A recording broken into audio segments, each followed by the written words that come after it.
we are not familiar with one of the cases I work with, which I presented in previous conferences, is about the case is about the Romanian mezzo-soprano Maria Maxim, a renowned opera singer and university professor.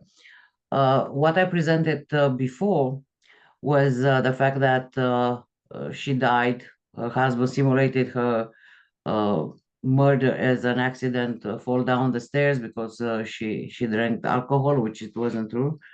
I reopened the case as murder. I'm waiting for the last court appearance for him to go behind bars.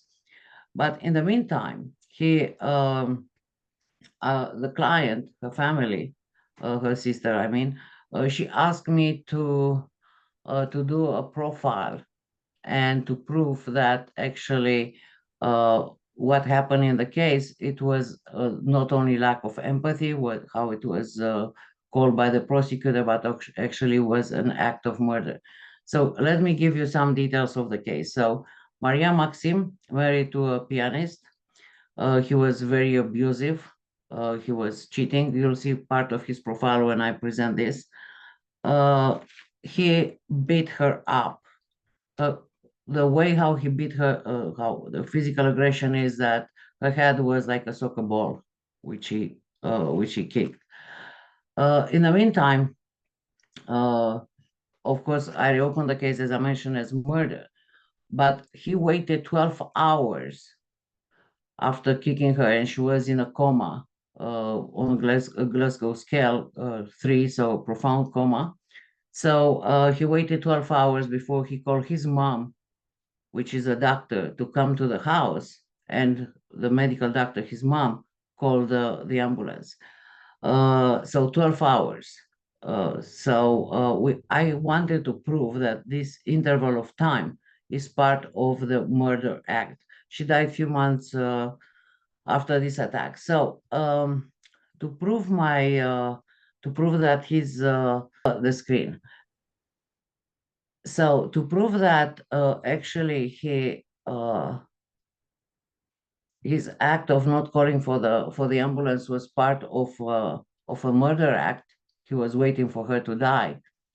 I start analyzing his statements, his mother's statements, and so on. So here is, and I started the research, and my profile is ready.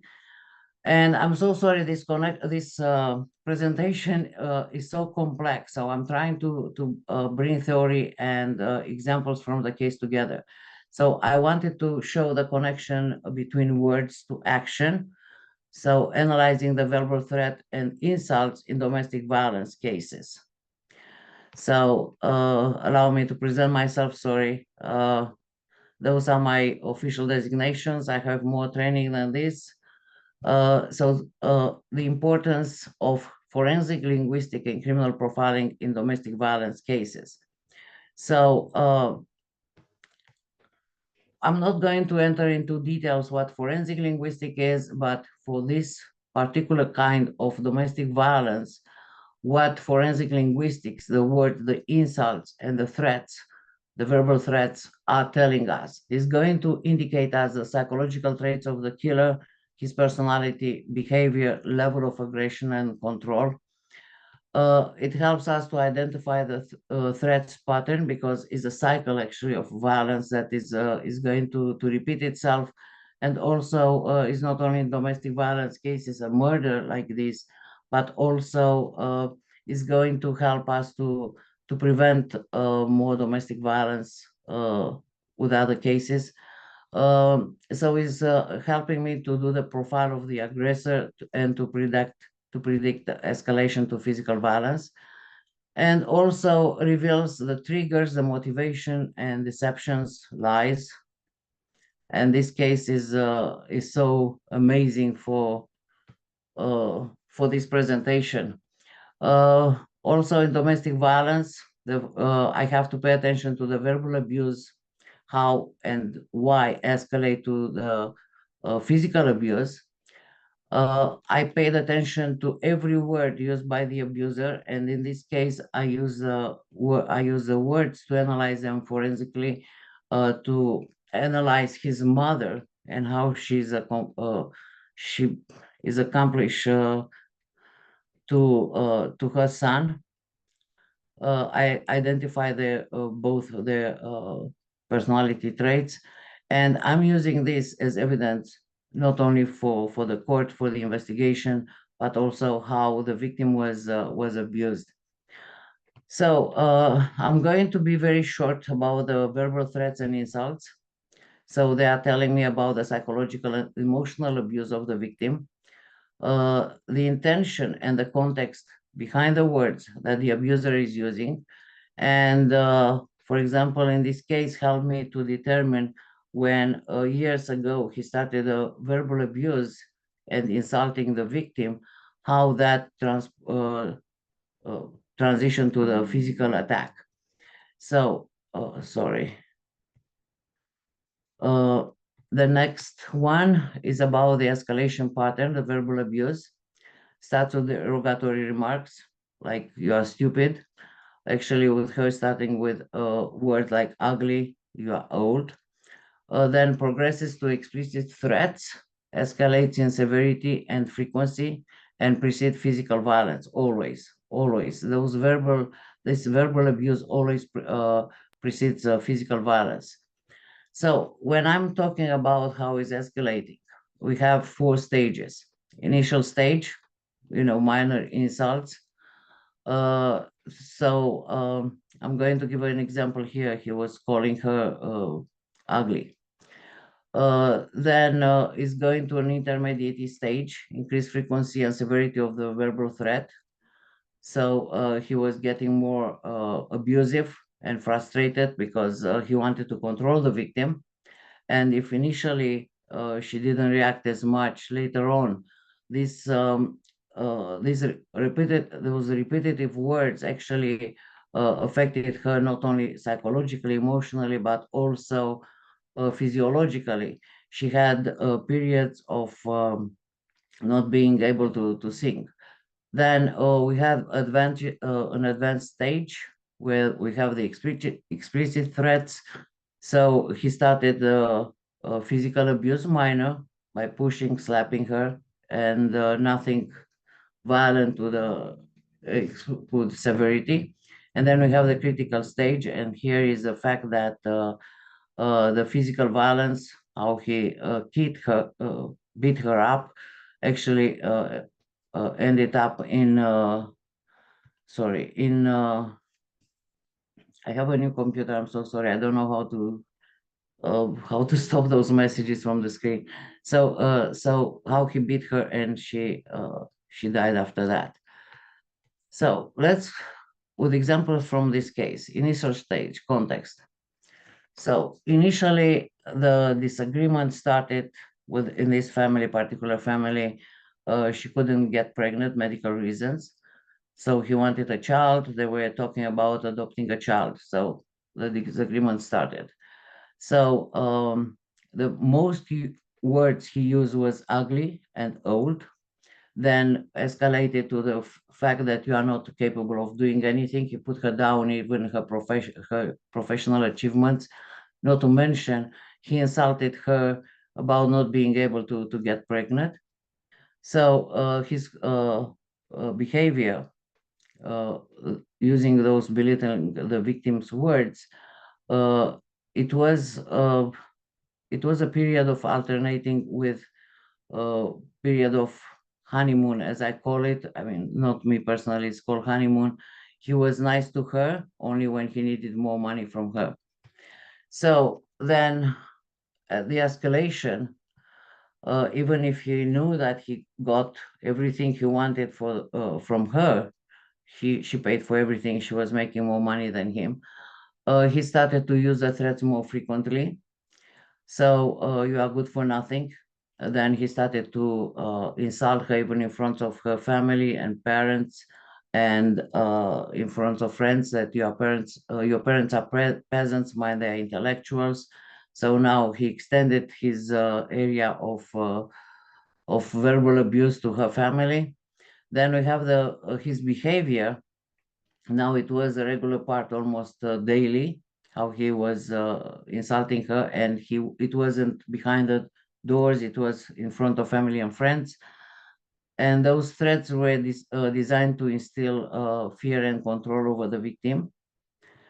And in this stage, he started to make have to be physically violent, not as bad as the last beating, but he was pushing her, he was slapping, kicking her face. And I know the witnesses, they said that she wear more makeup even in for the stage. Um, and the verbal abuse started, the verbal threat, sorry, I will crush your brain. And actually, that is what he did. So this expression now was repeated over and over again. So his behavior is that he made it clear his intent to cause physical harm. So now, from the minor physical violence, slapping, pushing, his physical violence started to be more often, and he has aggressive gesture and actions. So this is a critical stage. The abuse escalated to severe physical violence. Uh, she had is a full list of her medical condition, especially the brain, but she also had a fracture of the odontoid bone at the back. This time he put in practice his wording, "I will crush your brain," and that is what he did. So his behavior here for this severe physical attack, um, what happened by repeating every time this wording, "I'm going to crush your brain," and they are uh, witness to this. Now it was a transition from verbal threat to physical abuse. Interesting in this case, that is exactly what he did. For those interested in the theoretical frame, those are the theories explaining this, but the time and does not allow it. But let's see how this transition took place. So first we have escalation of aggression, desensitization, power and control dynamic, and how it went. So now, having a background of this case and the cycle, how it goes, to enter a little bit into more detail. So the verbal threats are precursors to physical violence. Why? To establish control and dominance over the victim, and from words goes into physical violence because he has more control over the victim. So it's a cycle of violence theory, which also has 4 stages. We have tension building.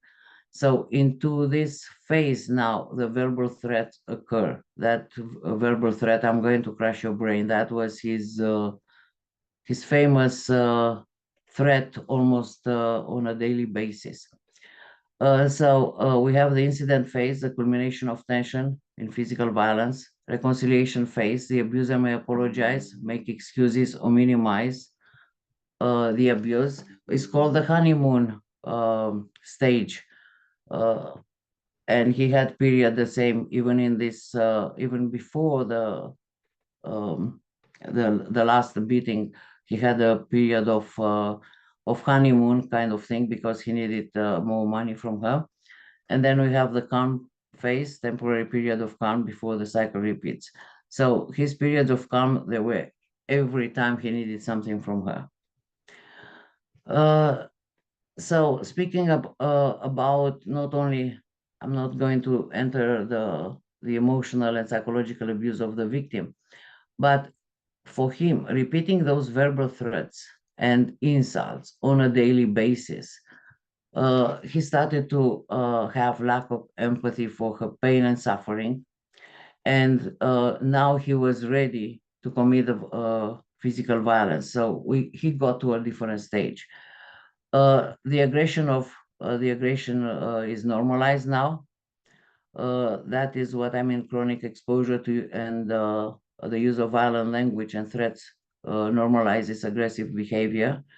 So this facilitated the transition to physical violence. We have the power and control dynamics, which applying this theory, we know what uh, is a tool like to understand the tactics used by abuser. Verbal threat is a strategy to exert power and control over the victim. Physical abuse.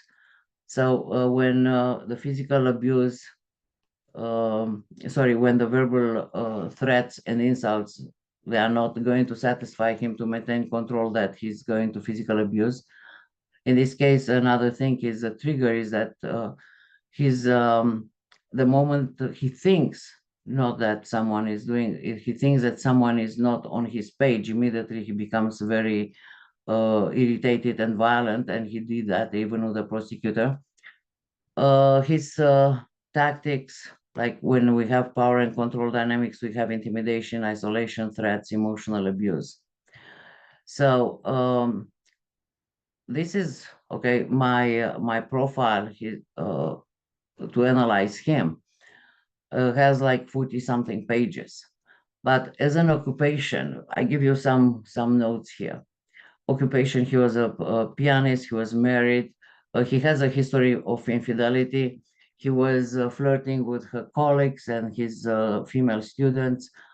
He had a mistress, which actually, um, after she was called to court, she mentioned that yes, he was using verbal insults. He was insulting her too. She was afraid of him. He had to go for to psychologist for some treatment. That was the extent of his verbal insults and threats. So we prove that analyzing those words, analyzing not only the crime scene, but the words he used, even in his statement to the police, actually we prove how he lied to the police. And that is going to be in our advantage. So how we use the words.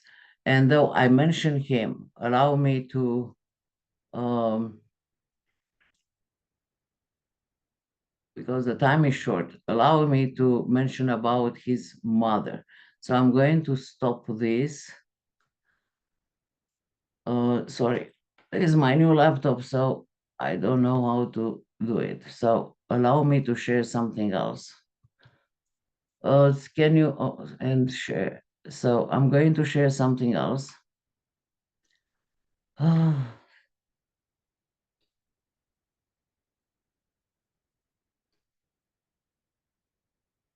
Sorry, I apologize.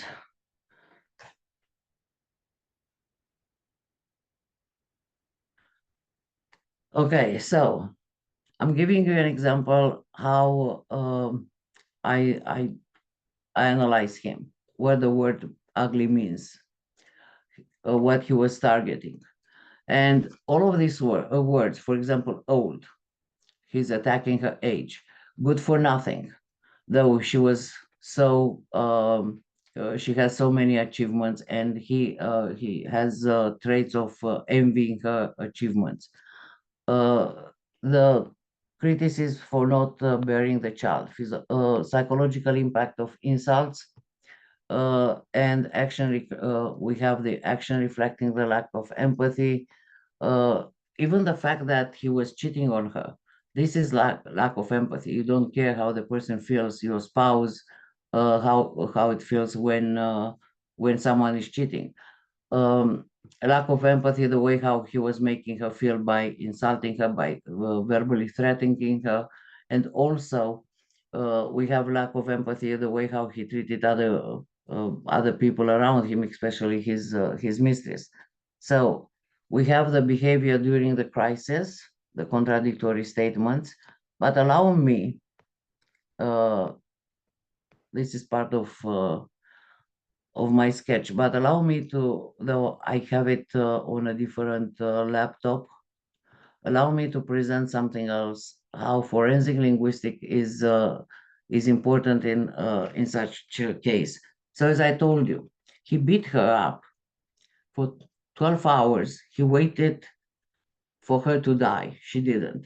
So he called his mother at around 6:30 in the morning. This happened at 8 p.m. at night. His mother comes.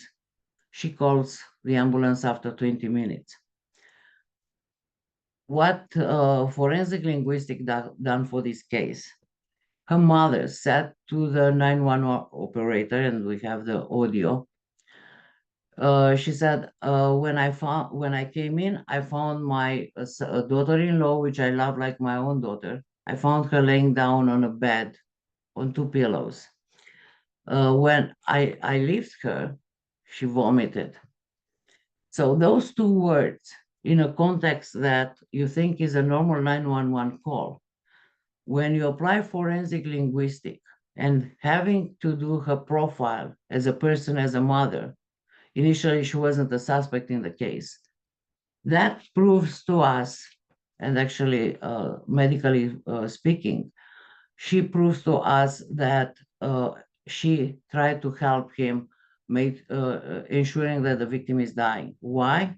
Because as I mentioned, the victim was in a coma, uh, GGS 3 on Glasgow scale, 3, so profound coma, a fracture of odontoid. When she came to the house, he laid her down on a couch. The couch has an armrest of like 20 centimeters. He said that she vomited during the night, which is not true because otherwise she was dying, being in a coma and vomiting. But what the mother did, she lifted her up. So when you lift up someone and having some medical knowledge, when he's in a coma with the head towards the right because the fracture was on it, but also she has another trauma at the back of the neck on the left side.